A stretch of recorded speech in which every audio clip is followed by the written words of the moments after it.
भारतीय लोकशाही न्यूजमध्ये आपले स्वागत. कार्यकारी संपादक आकाश जळके. तलवार बाळगून दहशत निर्माण करणारा जेरबंद, 3 धारदार तलवारी जप्त. तलवार बाळगून परिसरात दहशत निर्माण करणारा इसमास स्थानिक गुन्हे शाखेच्या पथकाने जेरबंद केले असून त्यांच्याकडून 3 धारदार व तीक्ष्ण तलवारी जप्त करण्यात आल्या आहेत.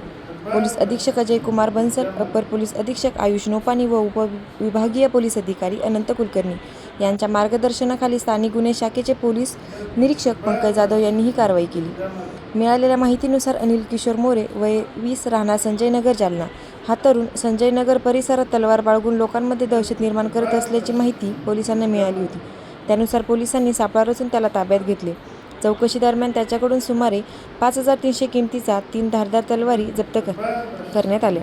या कारवाईत पोलीस कर्मचारी योगेश उबाळे, सचिन खामगावकर, राजेंद्र वाघ, रमेश राठोड, प्रभाकर वाघ, लक्ष्मीकांत आडे, इर्शाद पटेल, संदीप चिंचोळे, धीरज भोसले आदींचाही सहभाग होता.